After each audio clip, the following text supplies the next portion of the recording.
Bismillahirrahmanirrahim.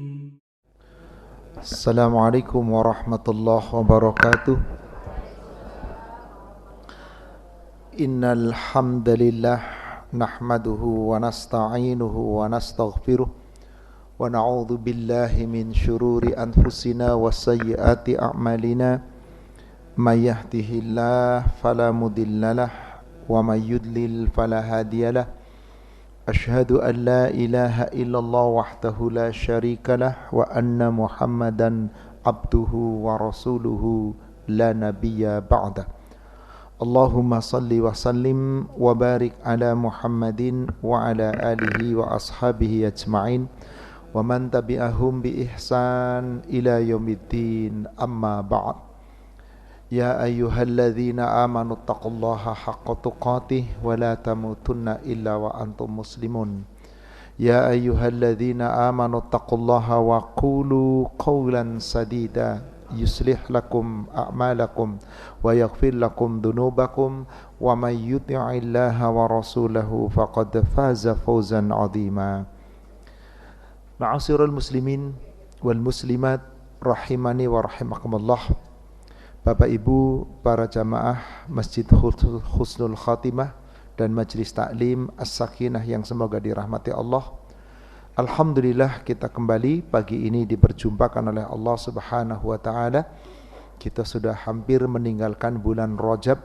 Sebentar lagi kita masuk Sya'ban dan semoga Allah perjumpakan kita dengan Ramadan dan kita mampu beramal sebaik-baiknya sepanjang Ramadan dan semoga Allah akan mengampuni kesalahan dan dosa-dosa kita, menerima amal ibadah kita, kelak semoga kita diwafatkan dalam keadaan husnul khatimah. Salawat serta salam semoga terlimpahkan, tercurahkan kepada Nabi kita Rasulullah sallallahu alaihi wasallam, semoga tercurah kepada seluruh keluarga, sahabat dan seluruh pengikutnya hingga yaumil akhir.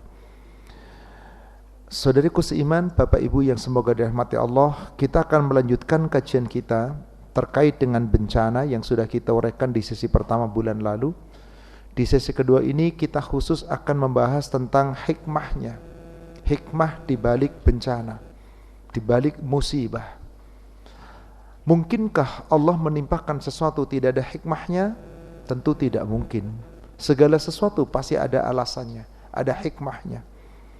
Yang patut kita ketahui bahwasanya musibah, bencana pada dasarnya merupakan sesuatu yang pasti dan sudah menjadi sunatullah. Bahkan tidak pernah lepas dari kehidupan kita. Adakah di antara kita seorang hamba yang tidak pernah kena bencana, tidak pernah kena musibah? Hatta para nabi dan rasul pun terkena. Bahkan orang yang paling banyak terkena musibah, yang paling berat siapa? Para nabi dan rasul. Lalu setelahnya, dan setelahnya. Artinya apa? Kita senantiasa akan tertimpa suatu bencana, musibah yang Allah timpakan kepada seorang hamba, dan ini sudah menjadi sunatullah, berlaku kepada seluruh hambanya. Bahkan terkadang tidak berlaku pada orang-orang yang lalai. Mereka dapat musibahnya bukan yang buruk, bencana keburukan, bahkan yang ada kenikmatan. Seperti itulah sunatullah yang telah digambarkan, yang telah digariskan. Yang jelas bagi kita adalah bahwasanya apapun ujian yang Allah timpakan kepada kita, mau ringan, mau berat, kita yakini ini hanyalah ujian dari Allah untuk menguji keimanan hamba-hambanya. Insyaallah sekarang kita akan uraikan apa hikmah di balik bencana itu. Salawat serta salam semoga terlimpahkan, tercurahkan kepada Nabi kita Rasulullah Muhammad sallallahu alaihi wasallam, semoga tercurah kepada seluruh keluarga, sahabat dan seluruh pengikutnya hingga yaumil akhir. Yang pertama, hikmah di balik suatu bencana adalah agar untuk mendidik jiwa dan menyucikan diri dari dosa-dosa dan kesalahan. Apa hikmah di balik bencana? Untuk mendidik jiwa dan menyucikannya dari dosa-dosa dan kesalahan. Mari kita lihat dalil-dalil terkait dengan itu. Pertama, kita buka surat 42, surat Asy-Syura ayat ke-30. Allah Subhanahu wa taala berfirman, "Wa ma asabakum mim musibatin." Dan tidaklah ada suatu musibah, suatu bencana yang menimpa kepada kamu, melainkan fabima kasabat aydikum, disebabkan karena perbuatanmu sendiri, dosa-dosamu, karena kesalahanmu.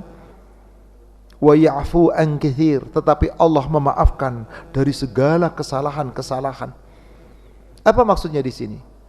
Ketika seorang hamba tertimpa suatu musibah, kembali ke jalan yang benar dan kembali kepada Allah, maka dengan musibah itu seorang hamba kembali ke jalan yang benar, diampuni dosanya oleh Allah.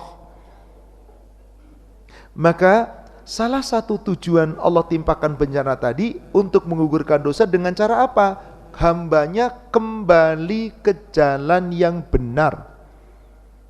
Pertanyaan, apakah setiap hamba ditimpa bencana kembali ke jalan yang benar? Belum tentu. Maka siapa yang akan diampuni oleh Allah dosanya? Orang yang mau kembali ke jalan yang benar. Surat 32, surat As-Sajdah ayat 21. Allah Subhanahu wa taala berfirman, وَلَنُذِيقَنَّهُمْ مِنَ الْعَذَابِ الْأَدْنَى دُونَ الْعَذَابِ الْأَكْبَرِ. Dan sungguh kami benar-benar akan menimpakan siksa kepada mereka. Kami timpakan bencana kepada mereka. Siksaan yang dekat di dunia ini sebelum datangnya azab yang lebih besar. Supaya apa Bapak Ibu? La'allahum yarji'un. Supaya kembali ke jalan yang benar. Kalau hambanya kembali ke jalan yang benar dan mohon ampun kepada Allah, bertobat kepada Allah, tidak mengulangi lagi keburukannya, maka bencana yang ditimpakan itu menggugurkan dosa-dosa. Tapi ketika seorang hamba sudah ditimpa bencana di dunia, bukannya kembali ke jalan yang benar, malah berpaling, zalim, Allah tidak ampuni dosanya. Allah timpakan di dunia bencana, di yaumil akhir yang lebih besar dari bencana itu. Maka di ayat yang ke-22-nya Allah berfirman, "Wa man azlamu mimman dzukkira bi ayati rabbih tsumma a'rada anha." Maka siapakah yang lebih zalim, yang lebih aniaya dari orang-orang yang diberi peringatan oleh Allah dengan musibah tadi, bencana tadi, harusnya kembali ke jalan yang benar, malah berpaling dari Allah, bukan jauh dari Allah. Maka orang yang seperti itu adalah orang-orang yang durhaka. Inna minal mujrimina muntaqimun. Maka pasti orang-orang yang tetap berbuat dosa padahal sudah ditegur dengan bencana, kok tidak kembali ke jalan yang benar, tidak bertobat kepada Allah, mereka itu adalah orang-orang yang berdosa. Boleh jadi di dunianya aman, atau bahkan tertimpa juga bencana, di akhiratnya ada ancaman yang lebih dahsyat. Inna minal mujrimin muntaqimun. Sesungguhnya orang-orang yang berdosa pasti akan diberikan balasan oleh Allah Subhanahu wa taala. Maka saudara sekalian, setiap ada bencana apapun yang kita lihat, kerusakannya dan seterusnya, itu sesungguhnya karena Allah ingin kita sadar akan dosa-dosa, kembali ke jalan yang benar, mohon ampun kepada Allah, insya Allah diampuni. Di surat yang lain, yakni surat Ar-Rum, surat 30 ayat 41, Allah Subhanahu wa taala berfirman, "Zaharal fasadu fil barri wal bahri bima kasabat aydin nas." Telah nampak kerusakan-kerusakan yang ada di daratan, kerusakan yang ada di lautan, kerusakan-kerusakan di alam ini, yang di hutannya, yang di hulunya, yang di gunungnya, yang di sungainya, yang di daratannya, yang di lautannya. Kenapa sampai terjadi kerusakan itu dan Allah timpakan bencana itu? Bima kasabat aydin nas, disebabkan karena perbuatan tangan-tangan manusia. Liyudhiqahum ba'dalladzi amilu, maka Allah timpakan bencana itu kerusakan di mana-mana itu disebabkan karena amal-amalnya, karena perbuatannya. Supaya apa Allah timpakan itu? La'allahum yarji'un, supaya kamu kembali ke jalan yang benar. Jadi kalau kitanya kembali ke jalan yang benar, berarti saat kita kena musibah, kita makin dekat dengan Allah, kita meyakini ini hanyalah ketetapan Allah kecil di dunia, Allah akan ampuni dosa-dosa. Maka di dalam hadis yang diriwayatkan oleh Imam Bukhari dan Imam Muslim, Rasulullah SAW bersabda dari sahabat Abu Hurairah, "Ma nusibul muslim minan nasab wala wasabin wala hammin wala hazanin wala adha." Tidaklah seorang muslim yang terkena suatu musibah, baik itu musibah yang ringan atau musibah yang berat, kesusahan, kesedihan, kecemasan, wala hazan wala adha, atau sesuatu gangguan yang kecil saja sekalipun. Lalu sampai dikatakan di sini, hatta syaukata bisyakaha, sampai hanya tertusuk duri. Maaf Bapak Ibu, ketusuk duri sakit nggak? Kaget sementara. Kadang-kadang lebih sakit digigit semut merah. Tapi kalau kita yakin ini ketetapan Allah, kita berlaku dengan cara yang benar, yakini ini musibah ketetapan dari Allah, diberikan apa oleh Allah Subhanahu wa taala? Illa kaffarallahu biha min khotoyahu, melainkan Allah akan menggugurkan dosa-dosanya dari sebab musibah tadi. Ingat, kalau hambanya mau kembali ke jalan yang benar, maka digugurkan oleh Allah dosa-dosanya. Bagaimana orang-orang yang sudah ditimpa musibah nggak kembali ke jalan yang benar? Dia rugi double. Di dunia dapat bencana, di akhirat lebih dahsyat. Atau ada orang kena musibah, tapi dia tidak merasakan di dunia, yang kena orang lain. Aman dia di dunia, akibat kejahatannya dia tidak kembali ke jalan yang benar. Dengan peringatan itu, ada azab yang lebih dahsyat dari sekedar azabnya dunia. Surat 8, surat Al-Anfal, ayat ke-25. Allah Subhanahu wa ta'ala berfirman, wattaqu fitnatan la tusibannalladzina zalamu minkum khassah. Takutlah kamu, peliharalah dirimu akan datangnya suatu bencana, di mana ketika Allah timpakan bencana itu, akibat kerusakan dari bencana itu tidak hanya menimpa orang-orang yang zalim saja di antara kamu. Betul Bapak Ibu, terkadang begitu. Yang zalim bahkan aman, yang enggak zalim, yang enggak salah terkena bencana. Banyak kejadian itu. Orang yang merasa aman di dunia, apakah aman di akhirat? Maka di ujung ayatnya Allah katakan apa? Wa'lamu, dan ketahuilah, annallaha syadidul iqab, sesungguhnya siksaan Allah nanti di yaumil akhir di neraka syadidul iqab, sangat-sangat dahsyat, keras dan dahsyat. Inilah yang pertama, hikmah di balik sebuah bencana. Sekarang yang kedua, apa hikmah di balik bencana? Yang kedua adalah agar orang yang terkena bencana atau musibah di dunia itu mendapatkan kebahagiaan yang lebih baik di akhirat. Kadang-kadang di dunianya nggak dapat, tapi di akhirat. Kalau di dunia apa berapa tadi? Ampunan dosa. Tapi di akhirat ada kebahagiaan yang lebih baik dibandingkan kebahagiaan yang Allah berikan di dunia. Afan Bapak Ibu, ketika seorang hamba mendapat nikmat dan tidak terkena musibah buruk kecuali kecil, senang apa senang banget? Apakah nikmat di dunia ini kelak bisa menghantarkan dirinya menuju surga? Wallahu a'lam. Kalau dengan nikmat itu dia makin dekat dengan Allah, dia bersyukur pada Allah, insya Allah nikmat dunia, nikmat akhirat. Tapi kalau dengan nikmat itu Orang ditimpa oleh Allah musibah, dia pun gak sadar karena merasa dirinya tetap nikmat dan makin jauh dari Allah. Nikmat di dunia tidak akan dibawa mati. Maka apa hikmah yang kedua? Untuk mendapatkan kebahagiaan yang lebih baik nanti di yaumil. Coba kita lihat beberapa dalil tentang itu. Ibu, bapak, pernah mendengar hadis sahih riwayat Imam Bukhari Muslim dari Abu Hurairah yang bunyinya begini. Ad-dunya sijnul mu'min wa jannatul kafir. Dunia itu penjara bagi orang beriman, surga bagi orang-orang kafir. Pernah? Apa maksudnya kira-kira?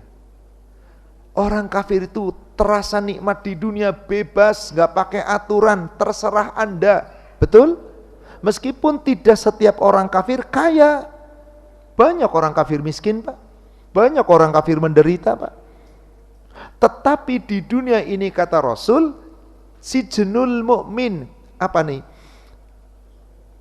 Seperti di penjara. Maaf, orang di penjara nikmat gak sih? Apa? Identiknya penjara itu apa Bapak Ibu? Diatur, dibatasi, serba dilarang, gak boleh bebas. Betul? Bukankah kita itu diatur di dunia? Dibatasi, segalanya diatur. Ibadah diatur, hidup diatur, cari nafkah diatur, berpakaian diatur, bicara diatur, pergaulan diatur, sampai maaf mau buang kotoran diatur. Betul apa tidak? Seakan-akan apa? Dipenjarakan dengan aturan-aturan. Apalagi sudah diatur kena musibah lagi, bencana lagi. Nah, saat kena bencana juga diatur. Apa aturannya? Gak boleh terlalu banyak mengeluh, gak boleh lari dari Allah, gak boleh kemudian menuju kepada keburukan, harus kembali ke jalan yang benar. Serba diatur.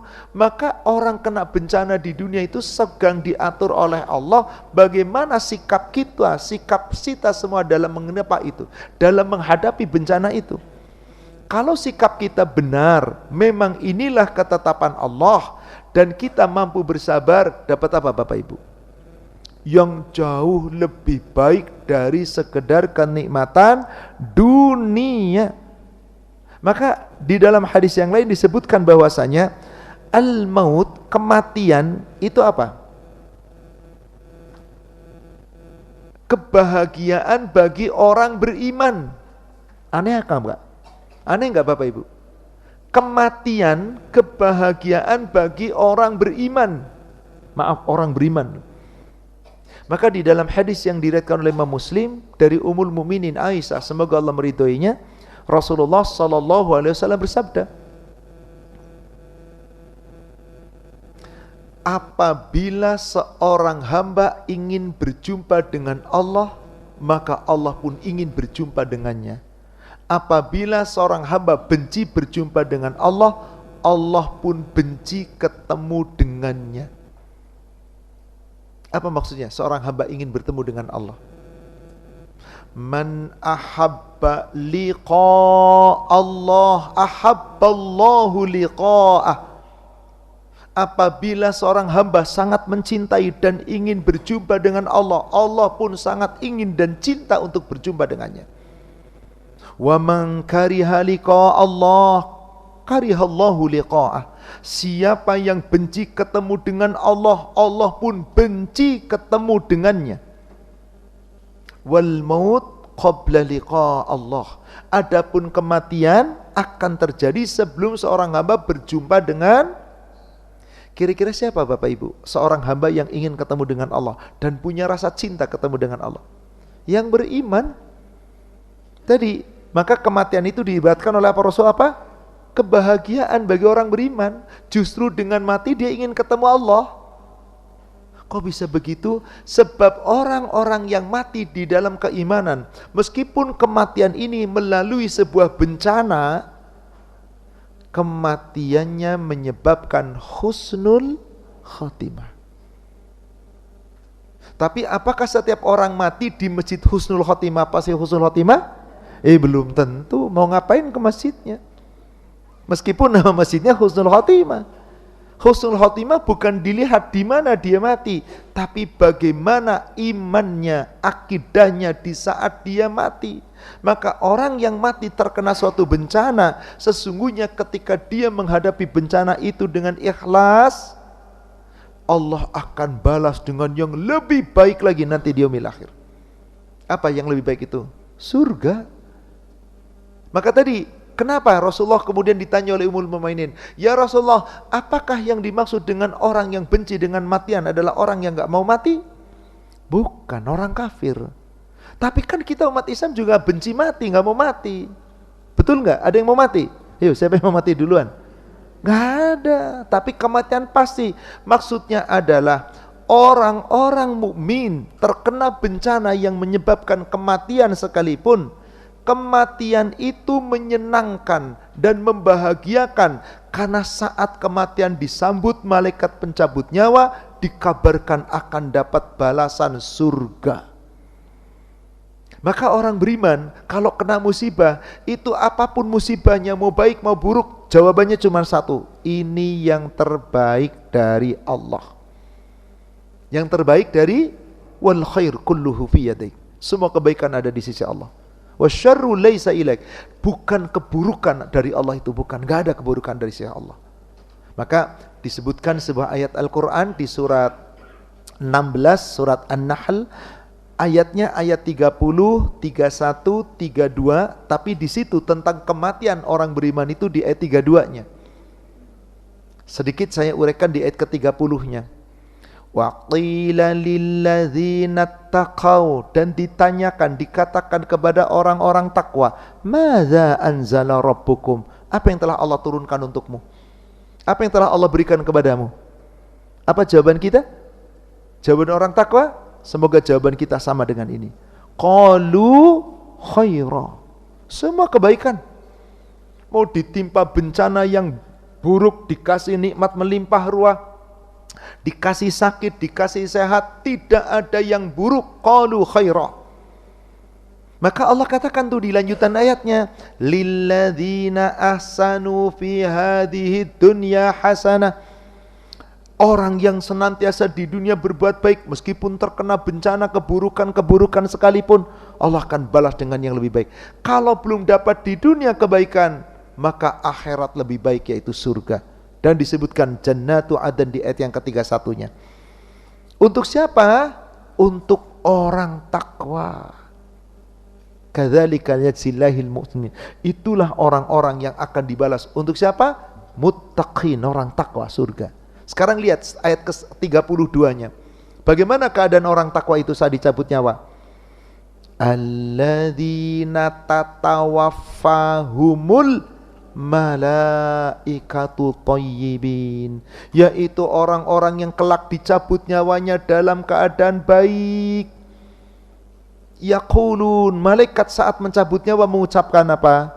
Salamun alaikum bima sabar, salamun alaikum udkhulul jannata bima kuntum ta'malun. Kira-kira Bapak Ibu, kalau kita mau mati dikabarkannya begini, seneng apa seneng banget? Pengen langsung mati ketemu Allah atau ntar dulu? Ditawarin duit 1 triliun dengan mati sekarang kayak gitu, pilih mana? 1 triliun ngapain? Inilah kata Nabi, kematian adalah kebahagiaan untuk orang benar. Kalau matinya husnul, dan mati husnul khotimah mau dengan bencana apapun, yang penting kita ikhlas menerima itu. Maka mati syahid itu dikatakan oleh Rasul ada berapa? Asy-syahidu khamsun. Cara mati syahid itu ada 5. Hadisnya sahih riwayat Imam Muslim dari Abu Hurairah. Asy-syahidu khamsun. Orang mati syahid ada 5 cara. Yang pertama, Subhanallah. At-ta'un, orang yang mati karena wabah penyakit menular.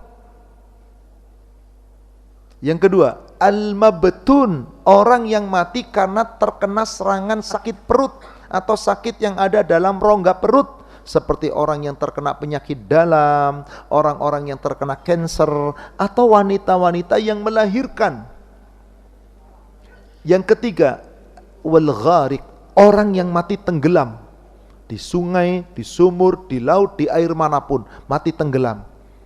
Yang keempat, wasahibul hadmi, orang yang mati karena terkena bencana alam. Apa itu bencana alam, Bapak Ibu?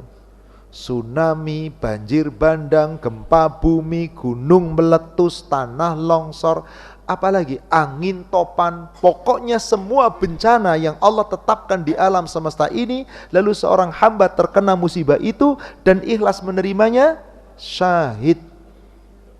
Yang kelima, ini syahid paling tinggi, wasyahidu fi sabilillah, orang yang mati syahid ketika berperang, berjuang membela agama Allah.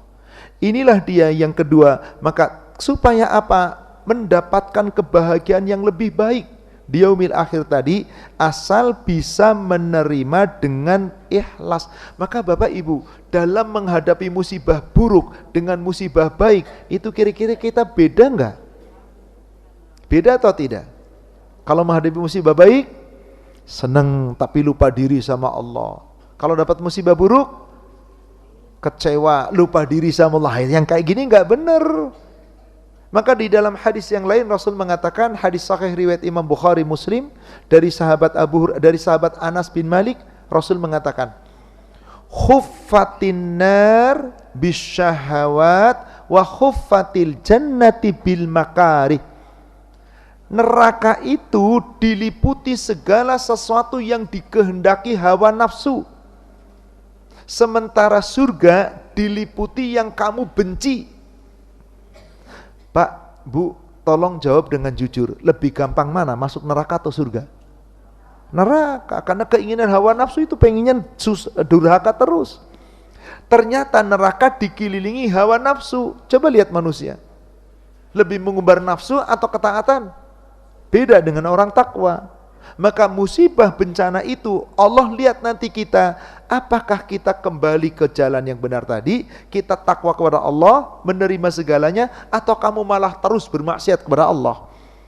Kalau kamu kembali kepada Allah, Allah akan balas dengan yang lebih baik. Tapi untuk mendapatkan balasan yang lebih baik itu sulit, karena surga dikelilingi bil makari, yang kamu tidak suka, yang kamu benci, sementara neraka dikelilingi sesuatu yang kamu sangat cintai. Maaf Bapak Ibu, tiba-tiba di lapangan sana ada konser musik, bintang-bintang top, gak pakai pengumuman sebulan yang lalu. Pagi tadi pengumuman, nanti malam panggung musiknya. Kira-kira nanti yang datang banyak atau banyak? Betul? Subhanallah. Meskipun harus bayar katakanlah 10.000 apa 50.000, datang apa enggak? Panggungnya mulai jam 8. Jam berapa datang? Coba kalau disuruh taklim, sebulan lalu udah ada undangan, belum tentu datang. Kecuali yang mengikuti akidah, iman. Itulah dia surga, dikelilingi yang kita enggak suka. Sementara neraka dikelilingi hawa nafsu. Maka saudara sekalian, untuk mengharapkan surganya Allah, untuk mencari surganya Allah, meraih surganya Allah, itu kadang-kadang bencananya, musibahnya berat atau berat sekali. Sampai ada Allah turunkan ayat Al-Quran di surat Al-Baqarah 214. Al-Baqarah 214, Allah Subhanahu wa taala berfirman, am hasibtum an tadkhulul jannata walamma ya'tikum, apakah kamu mengira bahwa kamu akan dapat masuk surga padahal belum datang kepadamu cobaan, bencana, musibah? Mathalul ladzina khalau min qablikum, sebagaimana umat-umat terdahulu telah Allah timpakan bencana kepada mereka sebelum kamu. Massathumul ba'sa wa dharra'u wa zulzilu, mereka ditimpakan oleh Allah kesengsaraan, kemelaratan, kesusahan, keguncangan, peperangan bertubi-tubi. Hatta yaqula rasul, sehingga Rasul walladzina amanu, dan orang-orang yang beriman ma'ahu bersama Rasul berkata, mohon kepada Allah, Mata nasrullah, ya Allah, kapan datang pertolonganmu ya Allah? Mata nasrullah, kapan datang pertolonganmu ya Allah? Saking beratnya musibah itu, bencana yang Allah timpakan. Kira-kira yang dimaksud ayat ini, kaum yang sedang dibicarakan siapa ini? Para nabi, para rasul. Dengan siapa? Para sahabat. Adakah ujian kita sekarang seberat-beratnya ujian dibandingkan sahabat? Lebih berat mana kira-kira? Gak ada apa-apanya. Sampai Rasul dan para sahabat yang bersama Rasul berdoa kepada Allah, ya Allah, kapan datang pertolonganmu ya Allah? Apa jawaban Allah? Ala inna nasrallah qarib. Ketahuilah, pertolongan Allah pasti datang. Qarib, dekat. Kapan pertolongan Allah paling dekat? Kematian. Maka bencana seberat-beratnya bencana di dunia, resikonya apa Pak? Mati. Kalau sudah mati, kematian adalah apa? Kebahagiaan untuk orang beriman. Mari Bapak Ibu, kita siap mati aja lah. Nggak usah takut mati. Tapi jangan sok-sokan minta mati, ya Allah aku sudah siap matiin sekarang. Jangan. Nggak boleh. Sudahlah, serahkan sama Allah. Yang penting di sekarang kita hadapi apapun yang terjadi sepanjang kita hidup. Bencana-bencana dari Allah, segala kenikmatan, keburukan, ini semua sudah menjadi ketetapan Allah Subhanahu wa taala. Kemudian ketiga, apa hikmah di balik bencana? Sebagai parameter kesabaran seorang hamba. Sebagai apa? Lain parameter itu apa? Sebagai ukuran atau apa? Standar. Ya intinya menguji bagaimana kesabaran seorang hamba. Di mana posisinya, tingkatan sabarnya itu ada di mana? Sebagai parameter kesabaran atas seorang hamba. Kenapa? Karena memang Allah timpakan bencana itu sesungguhnya untuk menguji hambanya bersabar atau tidak. Di dalam sebuah hadis yang diriwayatkan oleh Imam At-Tirmidzi dan Imam An-Nasa'i dari sahabat yang bernama Anas bin Malik, semoga Allah meridhoinya. Dia telah mendengar Rasulullah SAW bersabda, annahu qala, bahwasanya Rasul bersabda, inna idhamal jaza ma'a idhamil bala. Sesungguhnya besarnya balasan pahala yang Allah akan berikan kepada seorang hamba sebanding dengan besarnya musibah, bala atau bencana yang Allah timpakan kepadanya. Wa innallaha idza ahaba qaumun, dan sesungguhnya Allah apabila mencintai suatu kaum, ibtalahum, Allah akan menguji mereka dengan ditimpakan bencana kepada mereka. Faman radiya falahur ridha, apabila hamba itu ridho ditimpa bencana oleh Allah, Allah pun ridho. Wa man sakhita falahu sakhat, apabila orang itu marah ketika ditimpa bencana oleh Allah, Allah pun murka. Jadi apa tadi kesabaran bencana itu salah satu hikmahnya sebagai parameter atau barometer kesabaran seorang hamba. Maka di saat seorang hamba terkena musibah, biasanya yang diinginkan oleh Allah itu apa? Sabar. Orang yang diuji oleh Allah dengan ketetapan apapun yang Allah tetapkan, lalu dia mampu bersabar, imannya tetap kokoh, Allah berikan petunjuk kepada dirinya. Allah makin berikan kekuatan iman dengan petunjuknya kalau mampu sabar. Maka di surat Al-Baqarah 155 sampai 157 Allah Subhanahu wa taala berfirman, wala nabluwannakum bisyai'im minal khawfi wal ju' wa naqsim minal amwali wal anfusi was thamarat wa basyiris sabirin. Sungguh benar-benar kami pasti akan menimpakan kepada mereka apa itu? Suatu bencana sedikit dari rasa takut, rasa lapar, kekurangan, dari harta, jiwa, bahan makanan, buah-buahan, sayur-mayuran. Wa basyiris sabirin. Sampaikan kabar gembira bagi orang yang sabar. Siapa kata Allah orang yang sabar itu? Alladzina idza asabathum musibah qalu inna lillahi wa inna ilaihi raji'un. Ucapan ini kira-kira di lisan mudah apa enggak? Terucap ringan apa enggak? Prakteknya kamu sih ngomong enak, sabar-sabar, nggak ngerasain, coba ngerasain tuh. Kalau lagi nasihatin kan kadang begitu kan?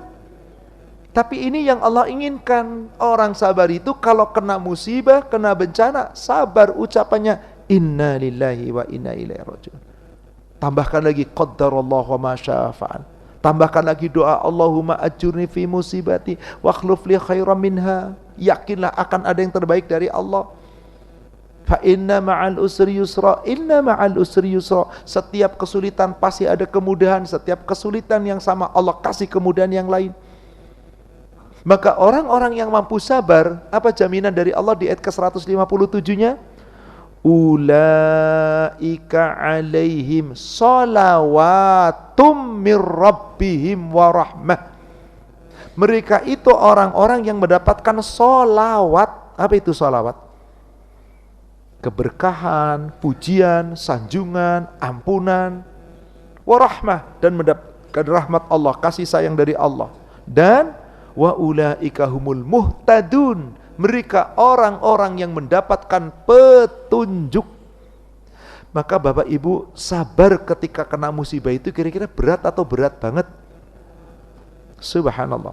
Ali bin Abi Thalib pernah menyampaikan sebuah hadis dari Nabi SAW. Dan dari Nabi perintah ketika musibah sabar. Lalu Ali mengatakan begini, as-sabru minal iman bimanzilatir ra's minal jasad. Sabar adalah bagian dari iman. Sabar dan iman itu bagaikan kepala dan tubuh. Maaf, ibu-ibu punya kepala tapi nggak ada tubuhnya? Kayak apa? Apa? Di Bali itu ada namanya yang cuman kepalanya jalan tapi nggak ada tubuh, apa? Leak. Wallahu alam, benar apa nggak saya nggak tahu. Wallahu alam. Adalah nggak percaya tahayul yang seperti itu, kecuali kita lihat nyata. Ibu punya badan, kepalanya copot, bapak kepalanya copot, apa? Sabar tanpa iman nggak ada nilainya. Iman tanpa sabar tak berguna imannya. Maka diibaratkan apa? Sabar dengan iman itu seperti kepala dengan badan. Wala imana liman la sabralah. Tidak dikatakan beriman jika orang itu tidak memiliki kesabaran. Subhanallah. Kenapa? Kalau sabar itu kita benar-benar sempurna kesabarannya, sabar yang mana yang benar? Suatu ketika Rasul melewati sebuah kuburan, tiba-tiba ada seorang wanita menangis terseduh-seduh sambil meratap. Lalu Rasul perintahkan apa? Bersabarlah. Wanita itu mengatakan apa? Engkau tidak tahu bagaimana sedihnya ditinggal mati. Rasul berlalu saja sudah. Tidak lama kemudian ada sahabat yang menghampirinya. Tahukah kamu siapa laki-laki yang menasihati Anda? Aku tidak tahu, aku tidak peduli. Biarkan aku di dalam kesedihanku. Yang menasihatimu Rasul. Rupanya wanita itu belum pernah ketemu Rasul. Mendengar yang dahsyat Rasul gimana? Langsung lari, tolong tunjukkan di mana rumah Rasul. Langsung lari menemui Rasul. Ya Rasulullah, demi Allah aku tidak tahu kalau tadi itu Anda. Rasul tersenyum, ibu. Rasul cuma mengatakan apa? Innamas sabru inda sudmatil ula. Kesabaran itu letaknya pada pukulan pertama. Biasanya maaf, ibu, bapak dinasehati orang yang punya kedudukan lebih tinggi dari bapak dan ibu. Dengar apa enggak? Nurut apa enggak? Ya minimal dengar, nurutnya enggak tahu nanti. Tapi yang nasehatin orang yang setara dengan Anda.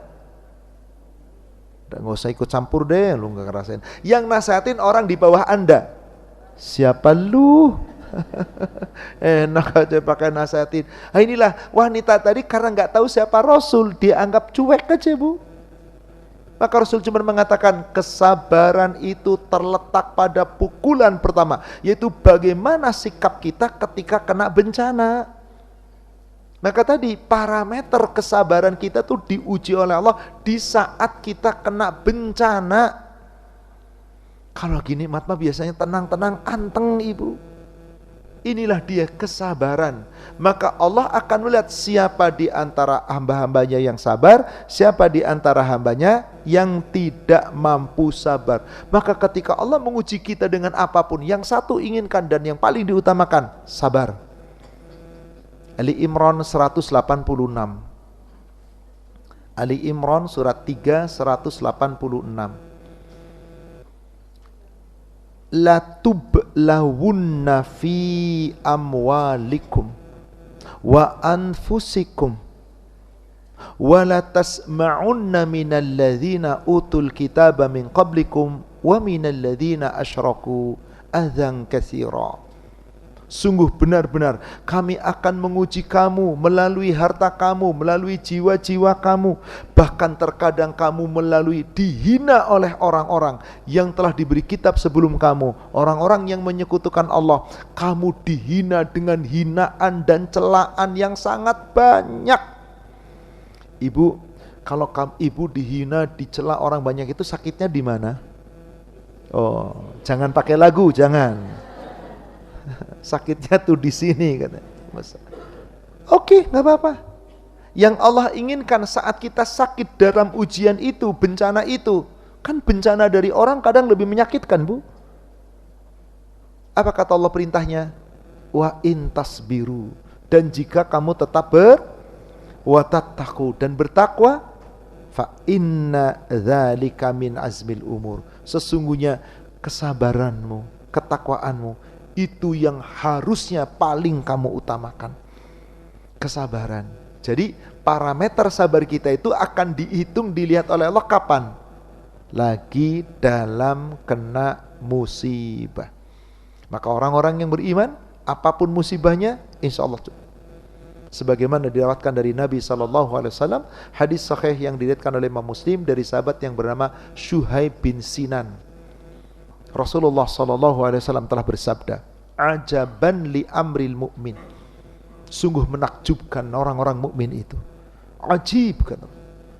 Inna amrohu kullahu khairan. Seluruh orang mukmin itu segala urusannya baik. Walaysa dzaka li ahadin illa lil mu'min. Dan ini tidak pada siapapun, tidak ada pada siapapun kecuali hanya ada pada orang iman. Apa itu yang menakjubkan dari seorang mukmin? In asabathu sarra'u syakara wa in asabathu barra'u sabara. Orang mukmin itu kalau ditimpa musibah yang baik, sukses, nikmat, sehat, segalanya dia bernikmat, syakara, selalu bersyukur. Sebaliknya ketika ditimpa musibah yang buruk, wa in asabathu barra sabara. Inilah rahasia seorang mukmin. Intinya sesungguhnya bencana yang Allah timpakan kepada kita sebagai parameter atau barometer kesabaran seorang hamba. Kita lanjutkan yang keempat. Apa itu hikmah di balik bencana yang keempat? Dapat memurnikan tauhid seorang hamba dan lebih mendekatkan diri kepada Allah. Dapat memurnikan tauhid seorang hamba dan lebih mendekatkan diri kepada Allah. Kok bisa sih Ustadz begitu? Berdasarkan dalil-dalil. Berdasarkan dalil-dalil. Mana dalil-dalil di antaranya? Mari kita lihat surat Fussilat, surat 41 ayat 51. Wa idza an'amna 'alal insan a'rada wa na'a bi janibi. Dan apabila kami berikan nikmat kepada manusia, terkadang manusia itu berpaling dari nikmat itu dengan sombong, merasa dirinya hebat. Wa idza massahu syarru fadhu du'ain 'arid. Tapi ketika manusia ditimpa musibah, ditimpa bencana, bagaimana? Du'ain 'arid. Dia betul-betul menjadi banyak berdoa, tuh makin dekat pada Allah. Makin dekat pada Allah karena sadar yang bisa menghilangkan hanya Allah. Bahkan bagaimana keadaan doanya seorang hamba, dekatnya seorang hamba ketika kena musibah, bencana. Surat 10 ayat yang ke-12.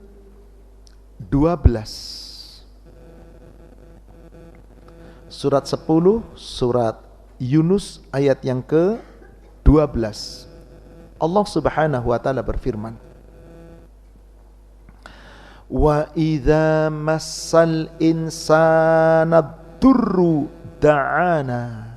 Dan adapun manusia ketika ditimpa suatu bencana, suatu musibah, suatu keburukan, berdoa kepada kami.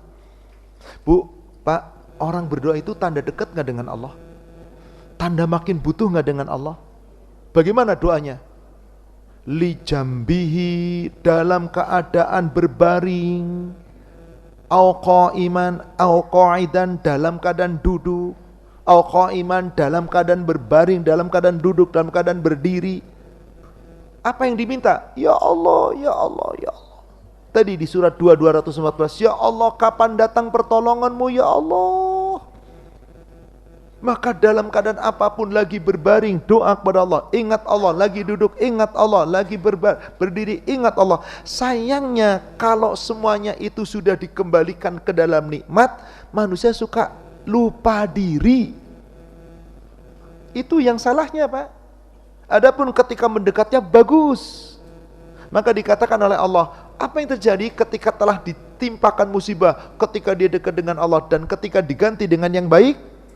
Falamma kasyafna anhu durrahu, maka ketika kita telah kami hilangkan kesusahannya darinya, bahaya itu darinya, dicabut oleh Allah, diganti yang lebih baik, marraka allam yad'una illa durrim massah, seakan-akan mereka itu tidak pernah berdoa kepada di saat kesusahan, lalu berbalik kembali ke belakang, ngawur lagi manusia.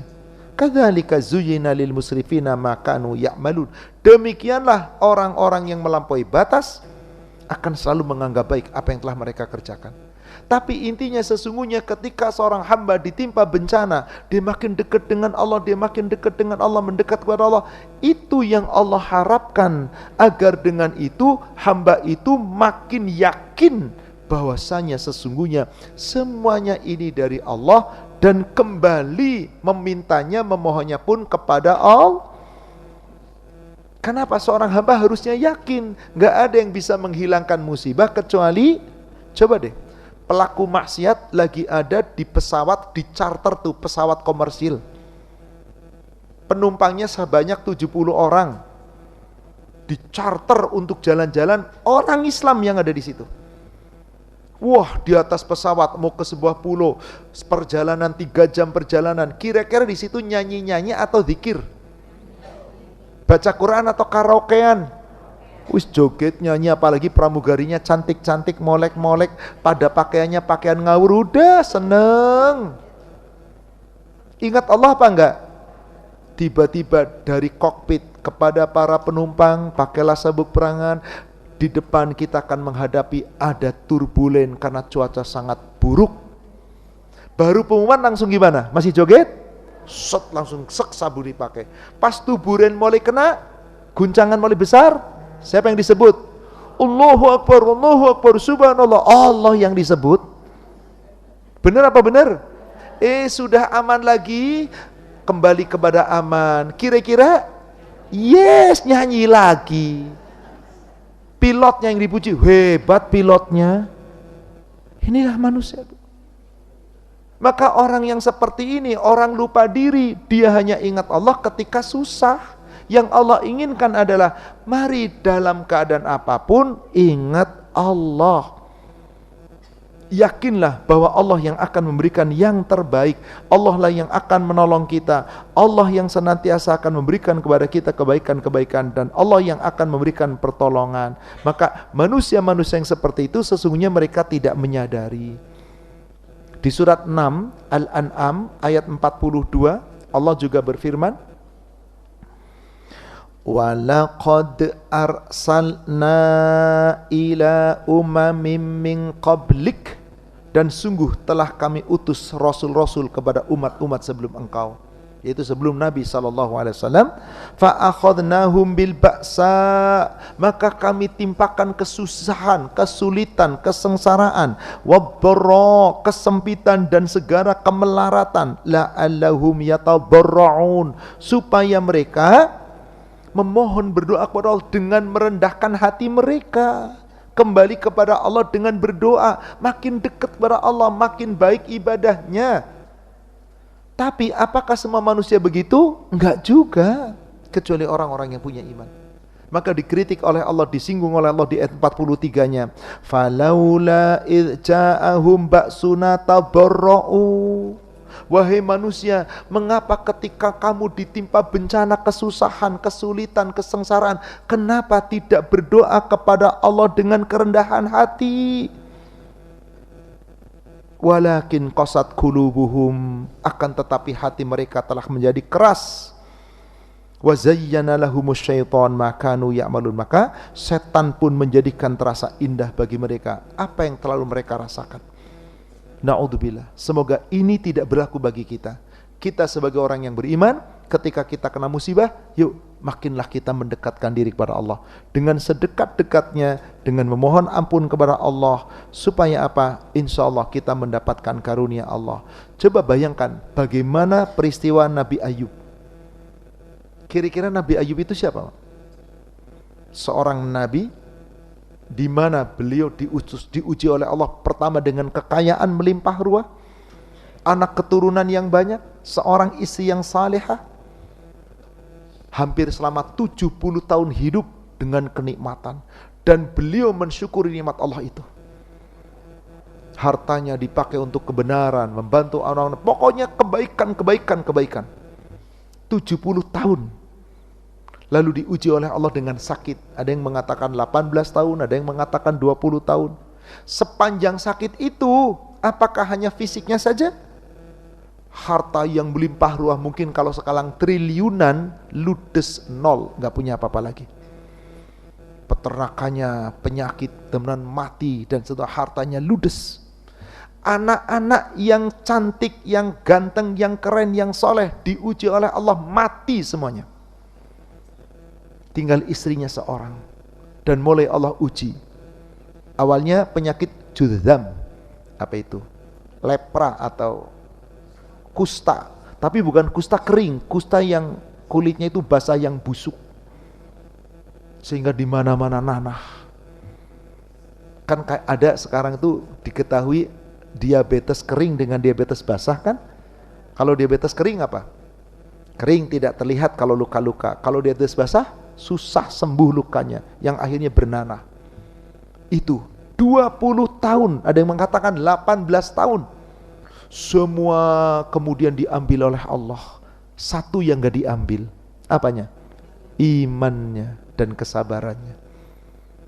Akhirnya setelah lelah, istrinya minta kepada suaminya, wahai suamiku, wahai Nabi Yunus, engkau seorang nabi, tolong berdoa kepada Allah minta sembuh.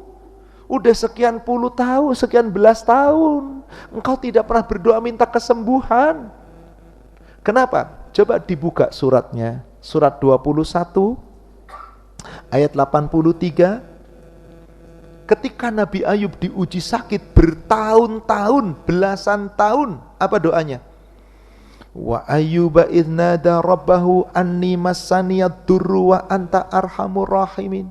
Ingatlah ketika Ayub berdoa kepada Allah saat ditimpa sakit, ya Allah, aku ditimpa penyakit, padahal engkau adalah zat yang maha penyayang dari semua yang penyayang. Ada gak doa minta sembuh?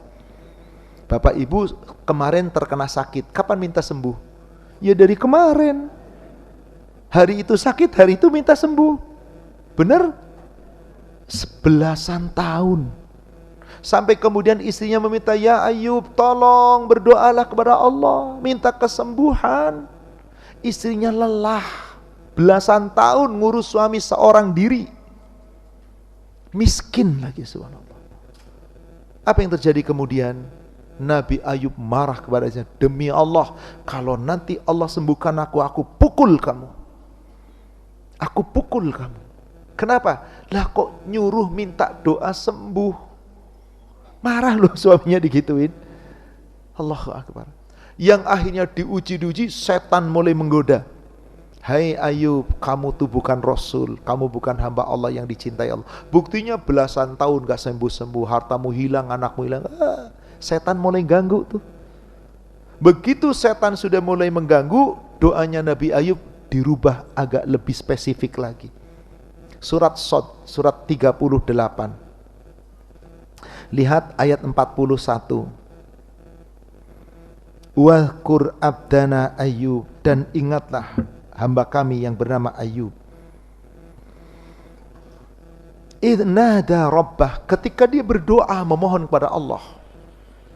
Anni massaniya syaitan binusbin wa'adzab.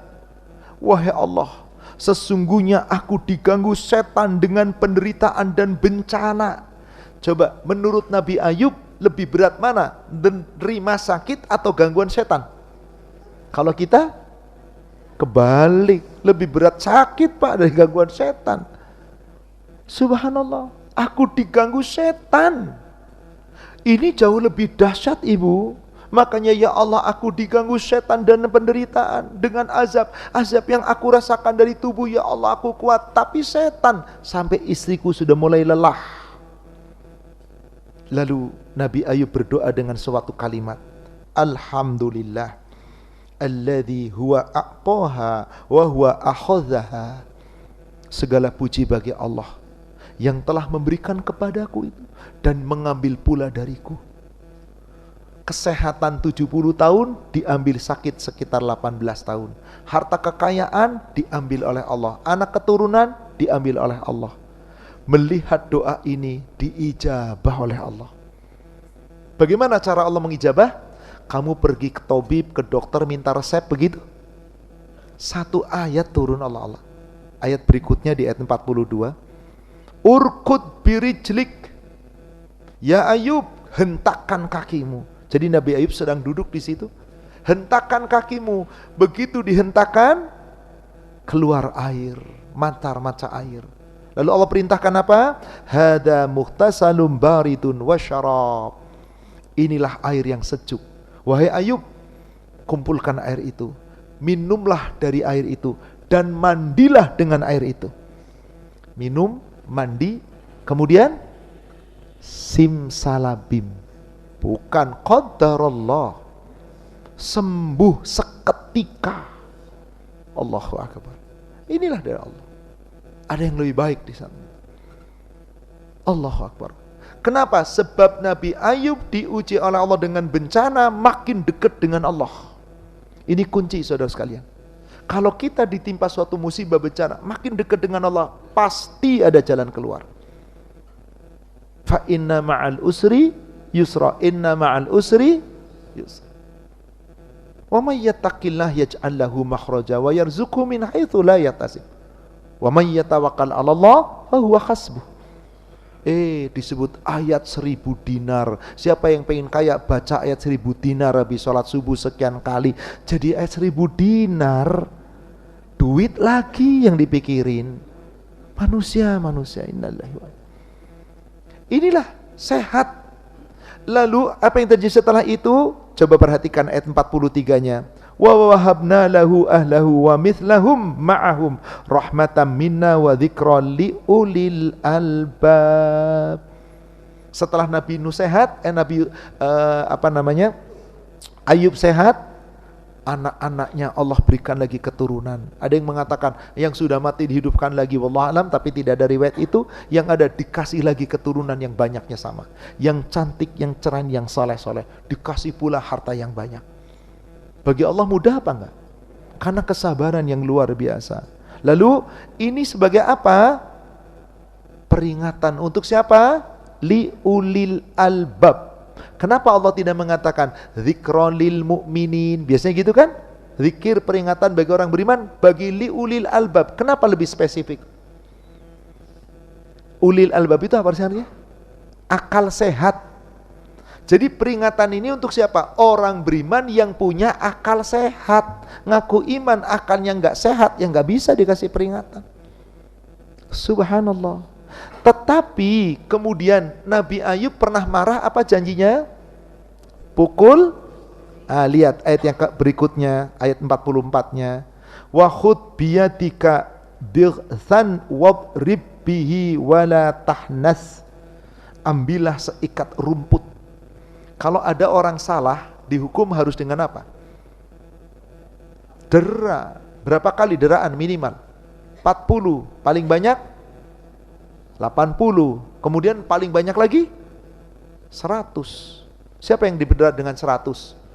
Orang yang berzina yang belum menikah. Siapa yang didera 80? Para peminum khamr. Siapa yang didera 40? Orang yang mengingkari suatu janji. Kan isinya kan berjanji setia, ternyata ingkar kan?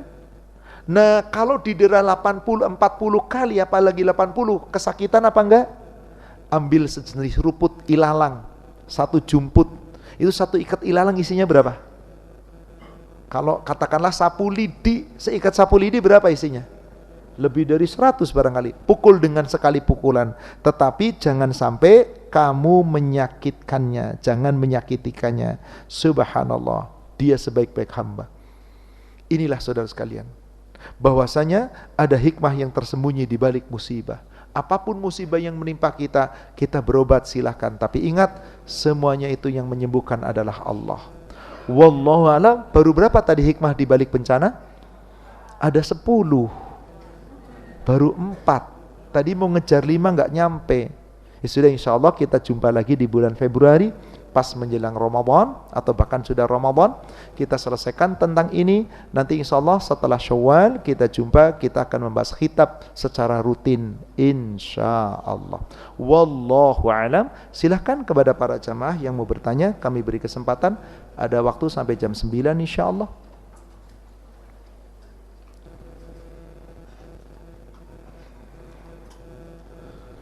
Bertawasul dengan Nabi Muhammad yang belum ada. Maksudnya apa nih?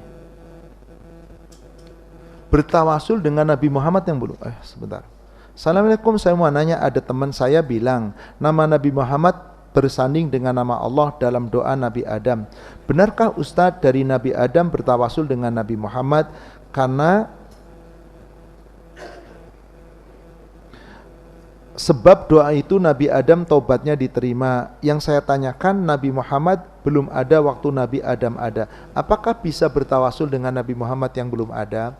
Tentang Nabi Adam bertawasul kepada Allah melalui Nabi Muhammad, itu batil, palsu hadisnya, maudhu. Bertawasul yang hak itu dengan siapa? Yang hidup. Tetapi ketika di padang mahsyar, betul, ketika umat datangi Nabi Adam, tolong bantu kami berikan syafaat. Maka kata Nabi Adam, aku tidak pantas karena aku pernah berbuat salah. Adapun tawasulnya Nabi Adam ketika berbuat dosa, itu Allah abadikan di surat 7 ayat 23. Apa doanya Nabi Adam? Rabbana zalamna anfusana wa illam taghfir lana wa tarhamna lanakunanna. Tawasulnya langsung kepada Allah. Jadi pendapat yang Nabi Adam tawasul dengan Nabi Muhammad itu pendapat batil. Apakah kita boleh membayar zakat pada orang tua, saudara sama saudara kandung? Zakat tidak boleh diberikan ke atas. Siapa ke atas itu? Orang tua dan yang sudah pasangan mertua. Kalau orang tua mertua sudah menjadi tanggungan. Dan ke bawah anak dan seterusnya. Kenapa? Itu tanggungan kewajiban. Adapun ke samping kiri, saudara kandung, adik kandung, ponakan, om, tante, boleh. Jadi yang gak boleh ke atas orang tua, ke bawah anak. Salat 5 waktu, baca tahiyat akhir sampai Allahumma sholli ala Muhammad saja. Apakah sah? Sah, tetapi tidak sempurna. Yang namanya sholawat itu sampai dengan innaka hamidum majid. Apapun lafaz sholawatnya. Apakah yang sekaligus fil alamina innaka hamidum majid, atau yang innaka hamidum majid 2 kali? Yang jelas sholawat harus sempurna. Apakah sah talak yang diucapkan dalam keadaan emosi dan sakit? Diucapkan 3 kali tapi dalam keadaan tenang dan diajak bicara baik-baik. Tetap bicara, iya saya mau pisah. Apa yang harus dilakukan istrinya karena sampai sekarang masih serumah? Dan apakah boleh isinya mengajukan gugatan cerai karena suaminya tidak bisa mengurus perceraian karena sakit? Atau apakah boleh isinya memaafkan saja karena kasihan? Dan siapa yang berdosa jika setiap hari selalu ada perselisihan antara keduanya? Ibu, ketika wahai suami mengucapkan talak, telah sepakat ulama, sesuatu yang diputuskan dengan marah tidak sah. Tapi bisakah talak secara marah itu sah? Bisa, kalau diingatkan setelah reda. Contoh nih, suami ngomong, gue ceraiin kamu, saya ceraikan kamu sampai 3 kali. Sambil marah-marah, tidak sah. Kapan menjadi sah? Besoknya, lusanya, pekan depannya sudah damai, sudah tenang. Mas, maaf, waktu lagi marah kamu ngomong menceraikan saya. Serius, bener? Enggak lah, lagi marah, batal udah otomatis. Tapi kalau mengatakan, oh iya bener, oke mas, kalau memang bener, tolong buktikan sekarang. Buktikan dengan saya ceraikan kamu, datangkan 2 orang saksi, baik di majelis itu atau setelahnya didatangkan 2 saksi, sah. Lalu sambil tenang, sambil duduk lagi sakit, saya ceraikan kamu, lemes gitu ya. Jadi yang dapat cerai itu bukan masalah dia lagi sakit, lagi duduk, yang penting diucapkan dengan sadar.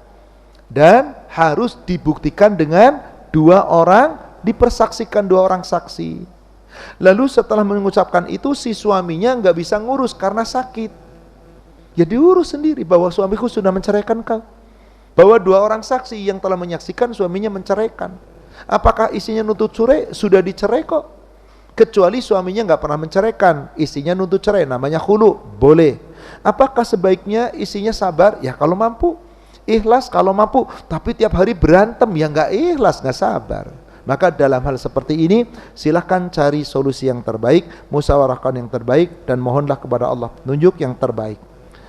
Afwan Ustadz, anak izin bertanya di luar tema, bagaimana hukumnya jika suami mengucapkan talak sama istri? Oh, talak lagi, talak 1. Apa yang harus anak lakukan Ustadz? Sama seperti tadi. Saya talak, nggak usah ngomong saya talak 1, saya talak 2, nggak perlu. 1, 2 itu bukan diucapkan, tapi dari proses. Nih suami ngomong, istriku, aku sepertinya sudah tidak mencintaimu lagi. Kita nggak ada kecocokan. Maaf, aku talak kamu. Hari ini aku ceraikan kamu. Nggak usah ngomong talak 1, talak 2, talak 3, nggak usah. Aku talak kamu. Mas, tapi kan harus ada saksi. Panggil saksi. Baik saksi itu hadir saat itu atau besoknya, lusanya. Kapan dikatakan sah? Sejak dipersaksikan 2 orang saksi. Tidak sah talak kecuali dengan saksi. Tidak sah rujuk kecuali dengan saksi. Tidak sah nikah kecuali dengan saksi. Maka setelah bersaksikan sah, oke. Tiba-tiba 2 pekan suaminya gatel, colek-colek, rujuk yuk. Mas, jangan bercanda, baru 2 pekan lalu kamu menceraikan saya. Ya, saya khilaf, maafin saya ingin rujuk kamu. Benar mas, rujuk? Rujuk. Persaksikan 2 orang saksi. Rujuk sah tanpa pernikahan apapun. Cukup katakan, istriku aku rujuk kamu. Bawa 2 saksi, sah. Tapi sudah jatuh talak berapa? 1, ingat. Kemudian sebulan lagi kumat lagi. Istriku, aku ceraikan kamu, aku enggak, bukan. Mas, tolong mas, jaga mulut mas. Enggak, pokoknya aku ceraikan kamu. Datangkan 2 orang saksi. Sudah talak berapa? Enggak usah ngomong, aku sudah talak berapa kamu kali ya? 2 ya, 3 ya, enggak usah. Aku talak kamu. Berarti sudah 2, rujuk lagi, talak 3. Enggak boleh rujuk lagi, kecuali harus nikah dengan yang lain. Jadi talak itu enggak usah disebut 1, 2, 3. Lihat prosesnya. Ustadz izin bertanya, bagaimana sikap kita sebagai muslim dalam menyikapi hal yang bahwa akan menghadapi kondisi darurat selama 3 hari atau 7 hari, di mana semua akan shutdown. Alah, tenang aja. Memang ada 7 hari, 3 hari ada shutdown ya? Oh gitu. Wallahualam. Kalau hoak ya sudahlah. Kalau benar ya sudahlah. Tawakal Allah. Nggak masalah, nggak usah demo, nggak usah, udahlah. Shutdown itu kan apa sih, di Amerika itu shutdown itu apa? Semua pegawai federal, pegawai, kalau di kita pegawai negeri yang berurusan dengan pemerintahan dibekukan, nggak digaji. Kan pernah terjadi sampai 3 bulan. sebelumnya dan kemarin kalau nggak salah hampir 1,5 bulan atau 2 bulan. Nggak dapat gaji sama sekali. Lah ibu takut disadon, emang ibu kerja? Sudahlah, yang seperti ini tawakal ala Allah. Apapun yang terjadi adalah ketetapan Allah. Maka Allah firmankan di surat 9 ayat 51. Surat 9 ayat 51. Qul, katakanlah, la yusibana illa ma kataballahu lana. Tidak akan ada suatu bencana menimpa kami kecuali Allah sudah tetapkan bencana itu bagi kami. Huwa maulana, kalau terjadi suatu bencana, shutdown dan seterusnya tadi, sudah Allah penolong kami, Allah pelindung kami. Bagaimana sikap kita sebagai orang beriman? Wa 'alallah falyatawakkalil mu'minun. Hendaklah orang beriman tawakal kepada Allah. Ustadz, suami saya tidak sholat dan emosian. Saya sudah bersabar selama 24 tahun, subhanallah. Kadang terbersit pengen berpisah, tapi saya takut sama Allah Subhanahu wa taala. Bagaimana supaya saya tetap bersabar, Ustadz? Berdosakah saya, Ustadz? Sekarang saya pisah ranjang. Apakah ini termasuk ujian dan musibah? Jelas ini ujian, jadi musibah. Tapi pasti terjadi karena kesalahan manusia itu. Saya ingin tanya tadi kepada ini, tapi nggak usah dijawab, cuman direnungkan aja sama penanya. Kok bisa 24 tahun dengan suami nggak sholat dibiarin? Kalau seorang suami nggak sholat dan nggak sholat itu total, hadis sahih riwayat Imam Muslim dari Jabir bin Abdullah. Inna baina syirk wa bainal kufr tarkas shalah. Penghubung seorang mukmin dikatakan dia telah syirik atau kafir kalau ninggalin sholat. Maka telah sepakat ulama, kalau totalitas meninggalkan sholat seakan-akan batal syahadat. Kenapa? Sudah nggak meyakini syariat Allah. Karena sholat itu hukumnya apa? Wajib. Kecuali dia masih sholat. Ini nggak sholat sama sekali. Masih sholat kadang-kadang duhur, masih sholat. Tapi apakah sholat itu cuma duhur? Subhanallah. Berapa sih perintah sholat awalnya? 50 waktu. Sekarang jadi berapa? Diskon berapa persen? 90%. Dari 50 waktu jadi 5, kan dikurangin 01, 90% diskon. Lah masih minta diskon lagi? Subuhnya diskon, isanya diskon. Innalillahi wa inna ilaihi raji'un. Jadi intinya, seorang suami yang tidak sholat, lalu bagaimana nanti menjadi contoh untuk anak-anaknya? Bagaimana menjadi pemimpin? Lalu penanya tadi mengatakan, apakah saya sebaiknya bercerai? Wallahu a'lam. Bagaimana Anda merasakan?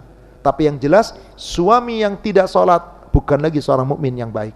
Apalagi mengatakan sekarang saya pisah ranjang tapi masih tetap bersama. Ada batasan, tidak boleh sembarangan. Kalau sudah pisah ranjang, dan itu kan maaf, coba lihat peraturan di negeri kita. Saat terima buku nikah, biasanya orang baru nikah disuruh baca apa? Sighatak, sudah tanda tangan loh di sana. Apabila suamiku tidak memberikan nafkah atau nusyus atau berbuat sesuatu yang aku tidak ridho, lalu selama sekian hari, sekian bulan, bahkan di situ katakan 3 bulan berturut-turut tidak memberi nafkah batin lahir, lalu mengkhianati perjanjian, maka apabila aku menuntut, jatuh talaknya talak 1. Aku bayar 10.000 sebagai iwat ganti rugi. 10.000 mau dikemanain ya?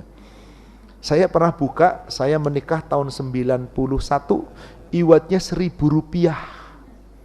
Dulu, tahun 91, iwatnya 1.000 rupiah, sekarang 10.000. Mbok 1 juta gitu ya Pak ya? 10.000, ya Allah, dapat bala-bala 2. Intinya, kalau ibu sudah tidak kerasan, apalagi sudah seperti itu, dosa, di mana nikmatnya hidup? Maka alangkah baiknya minta kepada suami supaya suami sholat. Kalau tahu tidak, syarat. Kalau engkau enggak sholat wahai suamiku, berarti engkau sesungguhnya sudah bukan sempurna Islamnya lagi. Gimana hukum orang yang telah berbuat dosa? Apakah Allah akan mengampuni pendosa? Pintu tobat enggak pernah ketutup.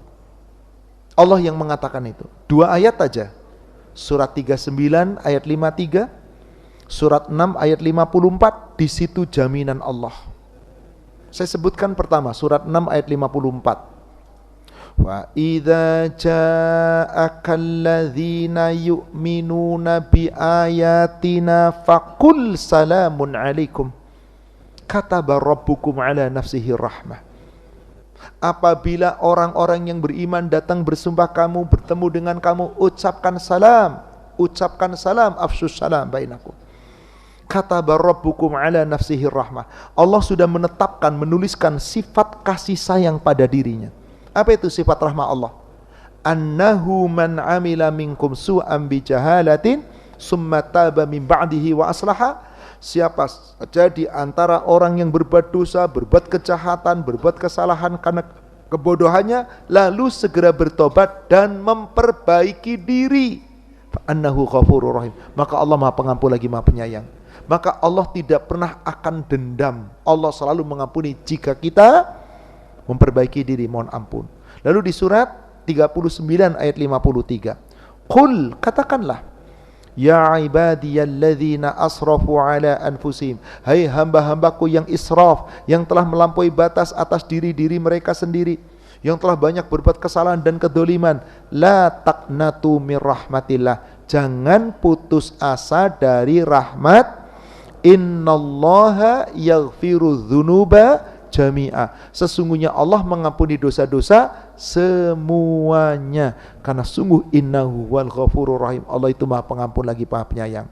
Satu hadis saya sebutkan di hadis sahih Muslim dari sahabat Abu Musa al-Ash'ari, atau namanya adalah Abdullah bin Qais. Rasulullah SAW bersabda, Allahu yabsutu yadahu bil-laili yatuba musi'un nahar. Allah akan selalu membuka pintu tobatnya di waktu malam, menerima tobat orang-orang yang berdosa di waktu siang. Wa yabsutu yadahu bin nahar liyatuba musi'ul lail. Allah akan membuka tobatnya, pintu tobatnya di waktu siang, nerima tobat orang yang berbuat dosa di waktu malam. Dan itu tidak pernah tertutup hatta tatlu'u syams min maghribiha, selama matahari belum terbit dari barat. Maksudnya selama belum, di dalam hadis riwayat Imam Muslim dari Abu Hurairah mengatakan, man lam yugharghir, selama nyawa belum di tenggorokan, sebelum kematian tiba, Allah buka pintu tobat. Wallahu a'lam. Demikian Bapak Ibu jamaah sekalian yang semoga dirahmati Allah, kajian kita pada pagi hari ini kita sampai pada poin keempat ya Bu ya, Bapak ya. Insya Allah kita jumpa lagi, kita akan membahas hikmah di balik bencana, poin yang kelima sampai dengan poin ke-10, insya Allah pada pertemuan yang akan datang. Yang benar hanya dari Allah dan Rasulnya, dan tentu yang salah saya yang menyampaikan, kita manusia yang penuh kekurangan dan kekhilafan. Semoga Allah memaafkan dan mengampuni dosa kita. Mari sama-sama kita akhiri dengan kafaratul majlis. Subhanakallahumma wa bihamdika asyhadu an la ilaha illa anta astaghfiruka wa atubu. Alhamdulillah billahi taufik. Assalamualaikum warahmatullahi wabarakatuh.